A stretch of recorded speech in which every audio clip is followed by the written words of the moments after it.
All right, Algebra 2, let's do some word problems. This is word problems leading to rational expressions.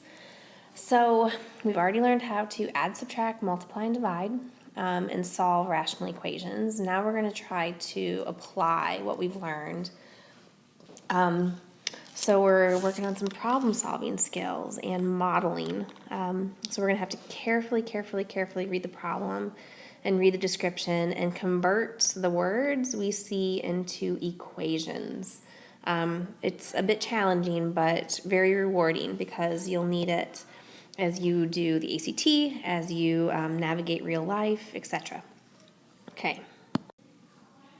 All right, let's try one. Anne and Maria play tennis almost every weekend. So far, Anne has won 12 out of 20 matches. So we're setting the stage. So how many matches will Anne have to win in a row to improve her winning percentage to 75%? First of all, let's use the variable m. So we're going to try to relate the variable n. So relate, if you can read that, relate the variable m to the known quantities, to the known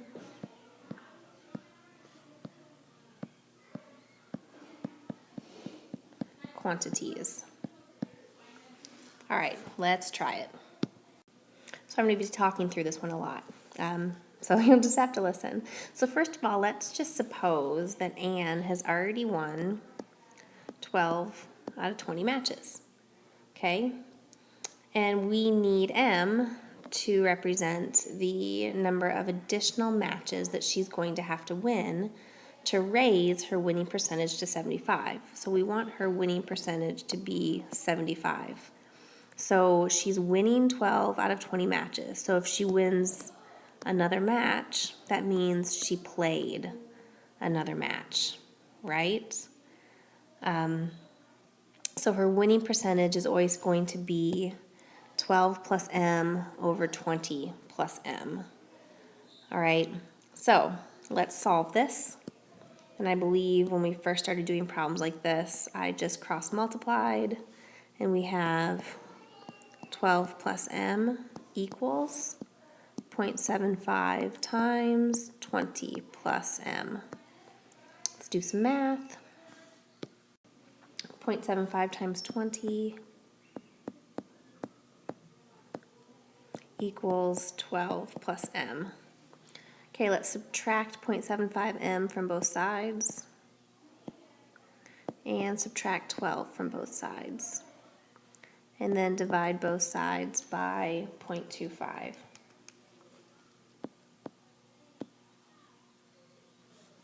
All right, and what does this mean? So this means that Anne needs to win the next 12 matches to improve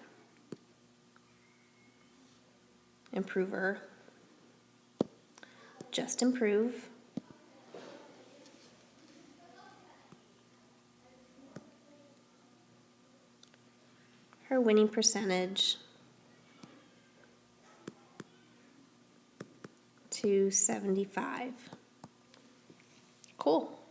All right, moving on. How many matches will Anne have to win in a row to improve her winning percentage to 90%? Right? Let's start with the same. Except we're going to set it equal to 0.9 now. Still going to cross multiply. 0.9 times 20 plus m. 18 plus 0.9 m equals 12 plus m. Subtract 12 from both sides, I'm left with 6. Subtract 0.9 from both sides, I'm left with 0.1. And we get m is equal to 60. That's a lot of matches in a row. Do you think that's possible? That's not a question, but So she will have to win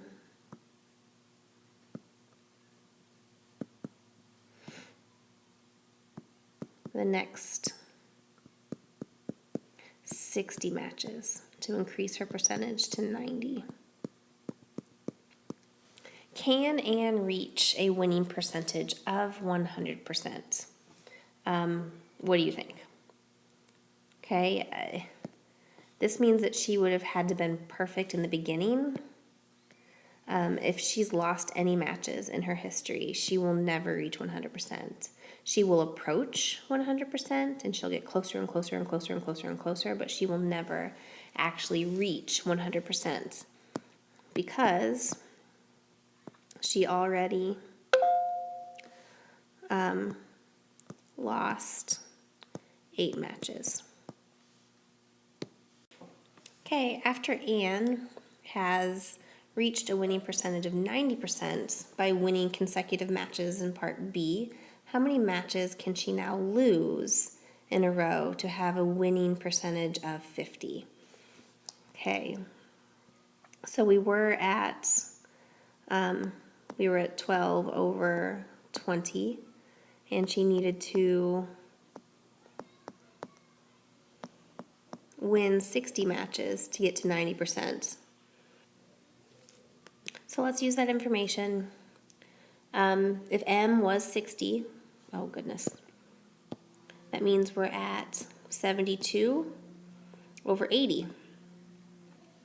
So what are we doing? How many matches can she now lose in a row to have a winning percentage of 50%? So this ratio right here is the number of wins over the total number of matches played. If we're going to start losing some matches to get to 50%, we're not going to add any to the numerator because, like I said, this is how many we win. So we're just going to add to the bottom. Let's use a different variable. Okay, K. I don't know why. So we can now solve this. Still going to cross multiply. I have 72 equals 0.5, 80 plus K. Distribute that. 40 plus 0.5 K. Subtract 40 from both sides. Divide both sides by 0.5. Oh, 4. She would have to lose the next 64 matches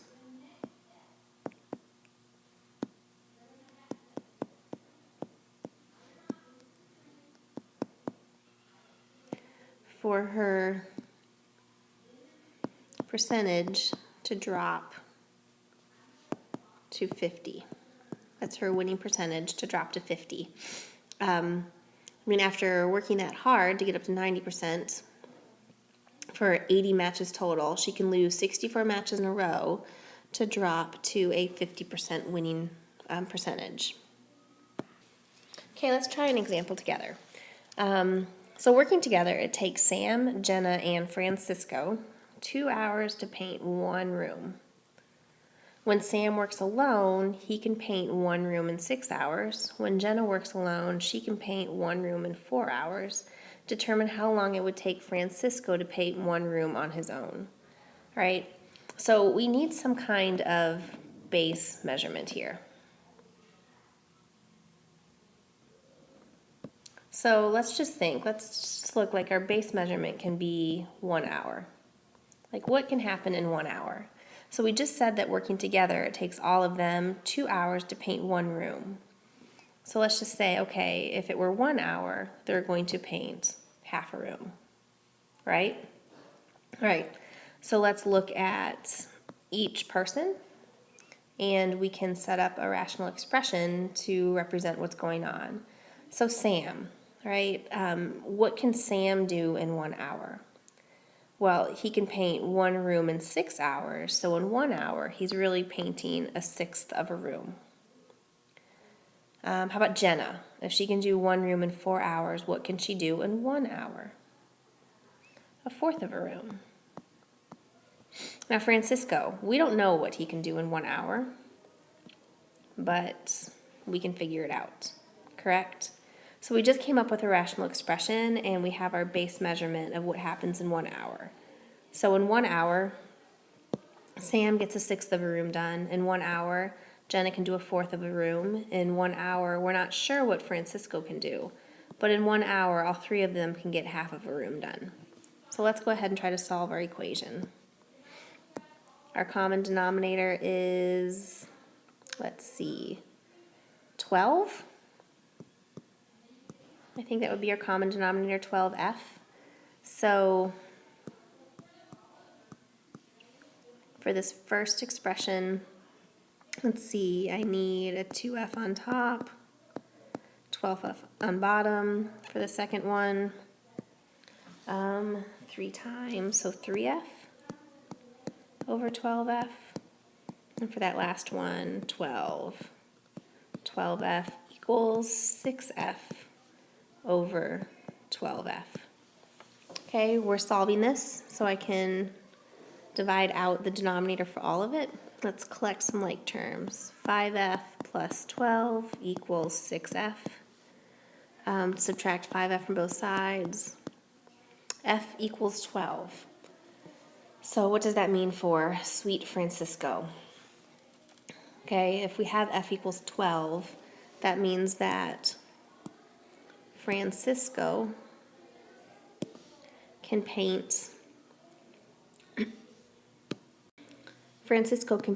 a 12th of the room in 1 hour, or, oh goodness, Francisco can paint 1 room in 12 hours.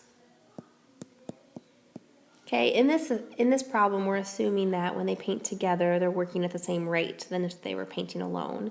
That may or may not be true. They may talk more and work slower, but we need an assumption that they are still working the same rate when they work together.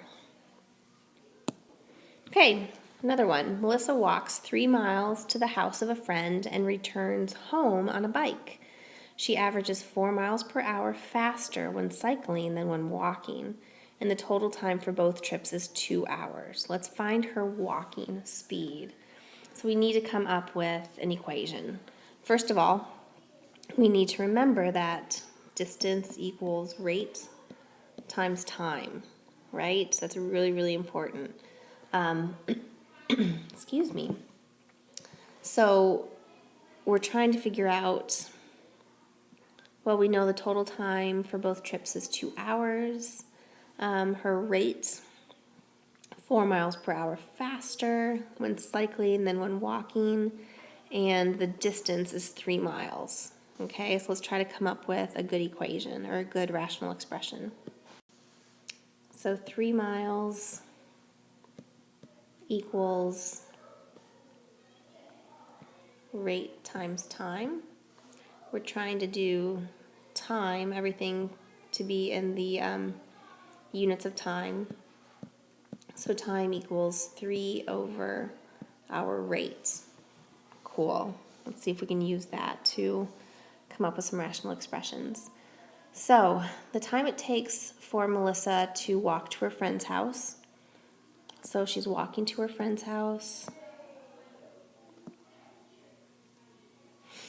The time it takes is going to be 3 over r, which we got right there.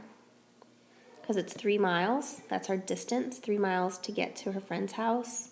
But we're not sure of the rate she's walking or how long it takes her to get there. But we'll get there, right? Oops. Okay, the time to cycle back is going to be, she averages 4 miles per hour faster when cycling than walking. So she's faster by 4 miles per hour. Her rate increased by 4 miles per hour. Cool. And the total time it takes her to do the whole thing is 2 hours. Okay, pause there for a second and see if it makes sense. This would be one of the instances where me standing at the board may be more beneficial because we can discuss it a little bit better. see, like this right here is going to be the time it takes her to go to her friend's house. This right here would be, let's see if I can erase that and write it a little bit better. Time to friend's house.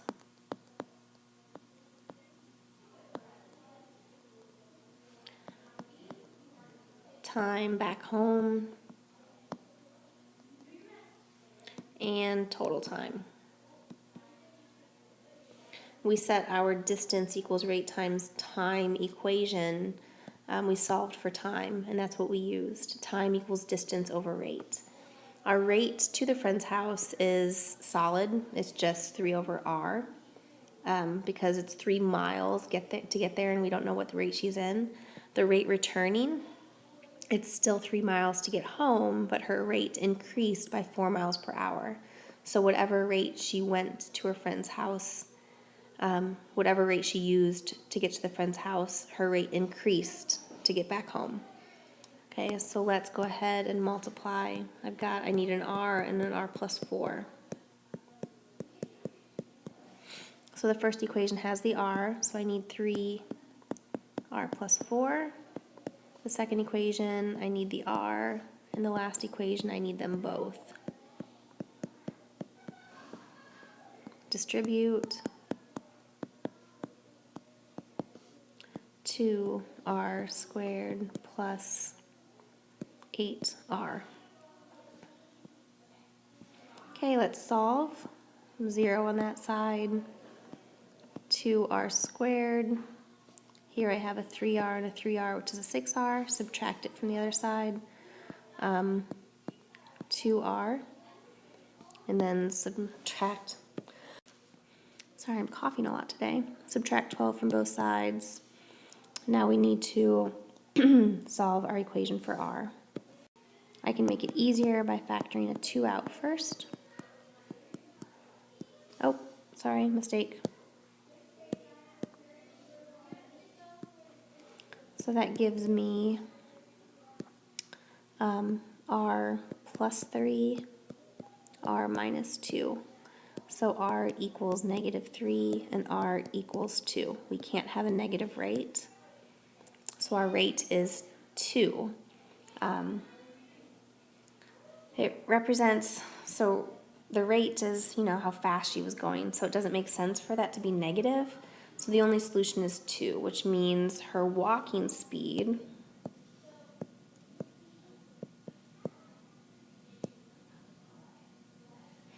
is 2 miles per hour. So what's her biking speed? 2 plus 4, 6 miles per hour. Awesome. Okay, let's try the next one. You have 10 liters of a juice blend that is 60% juice. How many liters of pure juice need to be added in order to make a blend that is 75% juice? So this is sort of like the tennis game problem, right? The tennis matches. All right, so we start off with 10 liters of a blend containing 60% juice. So then this blend is 0.6 times 10, 6 liters of juice.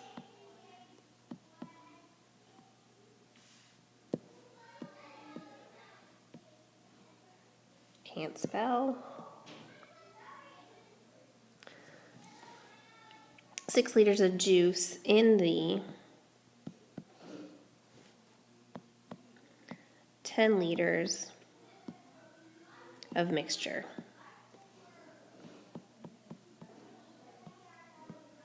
So if we add X, so if we add X liters of pure juice, then the concentration of juice in the blend is going to increase. So if we've got 6 over 10, and we're going to add some juice, our concentration will increase, and we want to get it to 75%, right? Okay. So So let's do a little cross multiplication, and I certainly don't have enough room. I have 0.75 times 10 plus x equals 6 plus x. Distribute.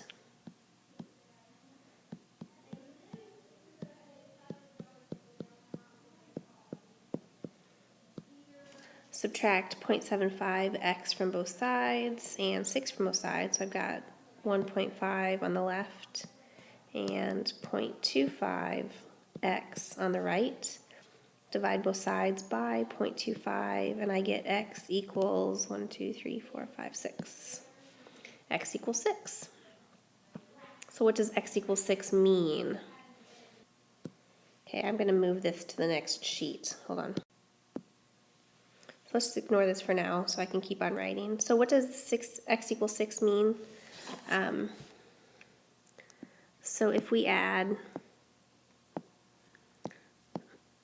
6 liters of pure juice, that means we have a new mixture. We have 16 liters of a blend.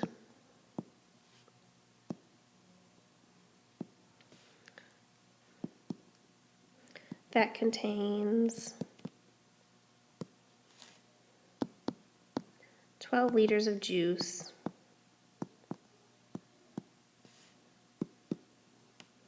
meaning that the concentration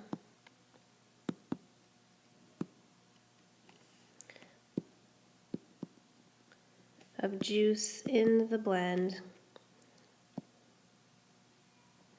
is 75%.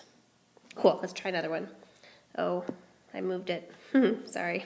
There we go. Okay. Okay, how many liters of pure juice is needed to, how many liters of pure juice need to be added in order to make the blend that is 90% juice? So we're doing the same equation, it's just our answer is going to be different. We're at 0.9. Okay, let's cross multiply. I'm going to go ahead and multiply 0.9x. There we go.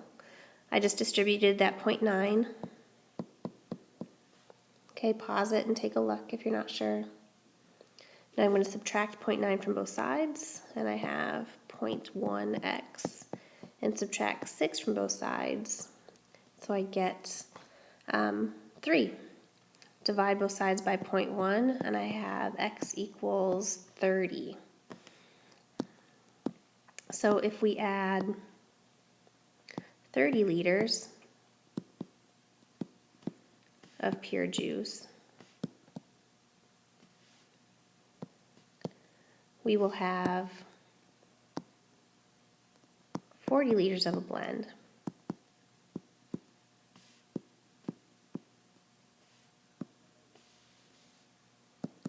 That contains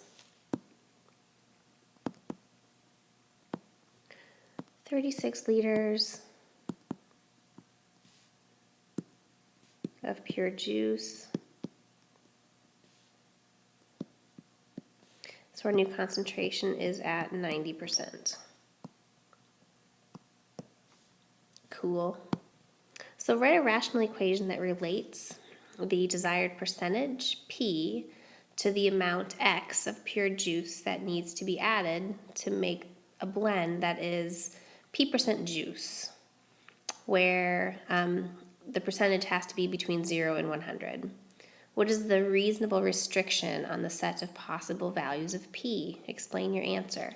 So this is what we've been doing. I've got, sorry, they've been using A, we've been using X, so don't let that confuse you. We can keep it at X if you'd like. So this is what we've been using. We've been setting it equal to not just the percentage, like if we were at 90%, we divided that by 100 to get 0.9. So that's all we're doing here, percentage over 100%, correct? So what would P have to be? What range would P have to be in? So really the question that I'm wondering is what's the concentration of juice that we started with? If we started with 60%, you can't go below that if you're adding pure juice to the mixture, correct? And we will never, therefore,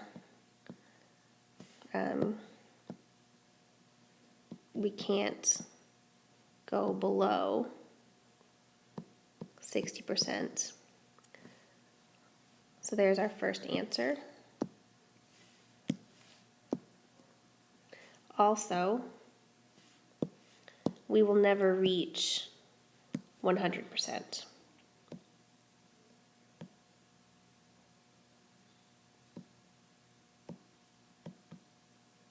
Because it will never be 100% pure when you start with something that is diluted. So our range would be P has to be greater than 60 and less than 100. If you can see that right there.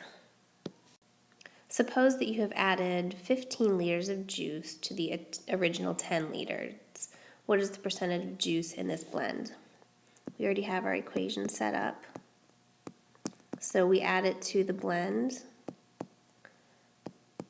and we need our percentage. So 6 plus 15, 10 plus 15,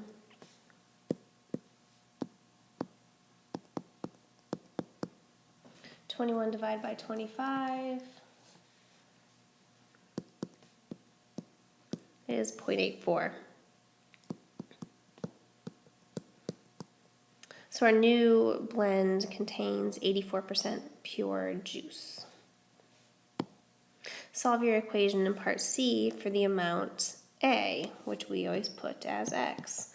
Are there any excluded values of the variable P? Does this make sense in the context of the problem? I'm going to go back and grab the equation from part C.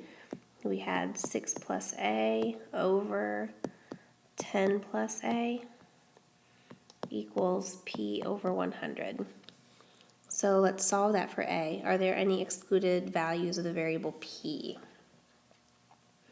Okay, this time I'm going to cross multiply, and I have 10P plus,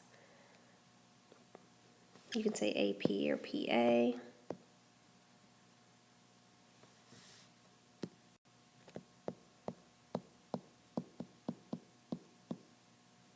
remember in the past we used X, not a big deal, but okay. I'm solving for A, so I need to get all of my A's on the same side. Let's go ahead and say PA minus 100A equals 600 minus 10P. I just flipped those two sides, subtracted from both sides. Factor out an A.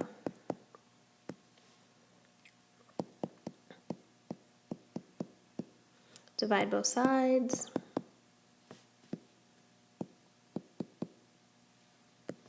A equals 600 minus 10P over P minus 100.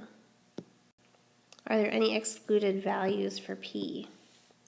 Well, we already know that the percentage will never be 100, and here it just confirms that P cannot equal 100 because that would give us a 0 in the denominator, which is bad. And it makes total sense because our percentage will never be able to get to 100% juice since we started with a diluted solution. Great. We have a solution containing 10% acid and a solution containing 30% acid. Very, very, very common problem. I see them in tons of Algebra 1 and Algebra 2 and higher level math curriculum. So how much of the 30% solution must you add to 1 liter of the 10% solution to create a mixture that is 22% acid? So I already know I'm going to have equal 22% acid. If we add A liters, A being our unknown, A liters of the 30% solution, then the new mixture is 1 plus A liters of solution that contains 0.1, which is our 10%, plus 0.3 times our unknown amount, liters of acid. We want the final mixture to be 22%, so we need to solve the equation. So what I see in the numerator is I'm adding an unknown amount, so A was my amount, an unknown amount of the 30% solution to my 10% solution. So I have solution containing 10% acid and solution containing 30% acid. How much of the 30% acid solution must you add to 1 liter of the 10% solution? I guess I did not write. Oh, let's just rewrite it. It's really 0.1 times 1 liter plus 0.3 times, we don't know how many liters, over 1 plus A. Maybe that'll be more visually pleasing because you know you're multiplying the first part by 1. Okay, let's try this again. So if we add A liters of the 30% solution to 1 liter of the 10% solution, then the new mixture is 1 plus A, so 1 plus A. On the top we have our percent solutions, on the bottom we have just our plain old amount, okay? And our new solution wants to be 22%, so let's go ahead and solve it. I'm going to cross multiply.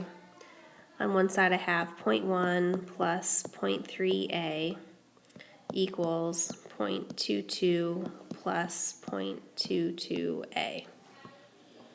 Let's subtract 0.22A from both sides.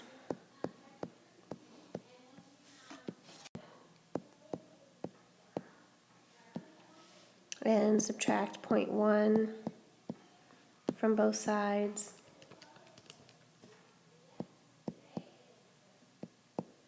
Divide both sides by 0.08.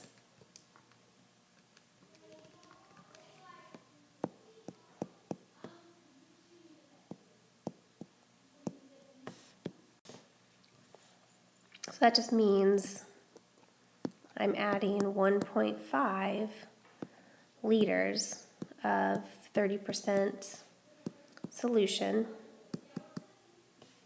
to 1 liter of the 10% solution.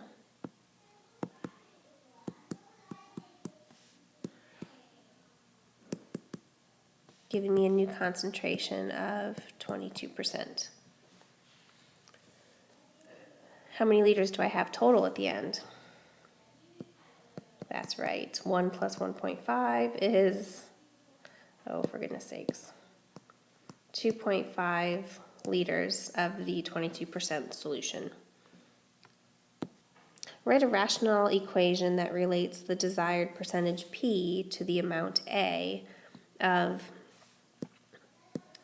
30% acid solution that needs to be added to 1 liter of 10% acid solution to make the blend that is P% acid, where P has to be between 0 and 100. What is a reasonable restriction on the set of possible values of P? Explain your answer. Well, this is what we've just done, so let's go ahead.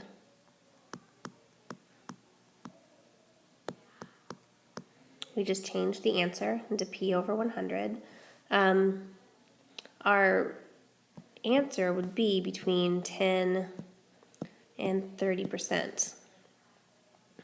Okay, only because the acid that I'm adding to it, the strongest it is 30%. The weakest it is 10%. So I can't get any weaker than 10% because I'm adding 30% solution to it. I'm adding a stronger solution to the 10%. And I won't go over 30% because I can't. That's the strongest the acid's going to be. So that would be the limiting factor. So between 10 and 30%. Solve your equation in part B for A. Are there any excluded values of P? Does this make sense in the context of the problem? Sorry I started this without you guys. I'll go ahead and add you in.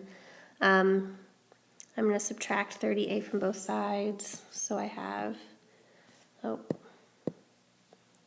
PA minus 30A, doing a little rearranging, and then 10 minus P on the other side. Factor out an A.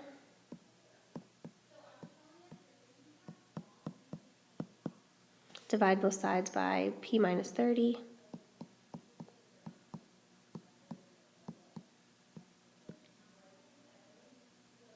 P cannot equal 30, which makes sense, just like the last problem. That would give us a 0 in the denominator, but P is not going to be 30 anyway. It will never be 30 because it's a diluted solution. I'm adding a 30% solution to a 10% solution, so I'll never get up to the full 30%, right? Part D, if you have added some 30% acid solution to 1 liter of 10% acid solution to make a 26% acid solution, how much of the stronger acid did you add? Let's go ahead and put it into the formula. I have A equals 10 minus 26 over 26 minus 30. 10 minus 26 is negative 16. 26 minus 30 is negative 4.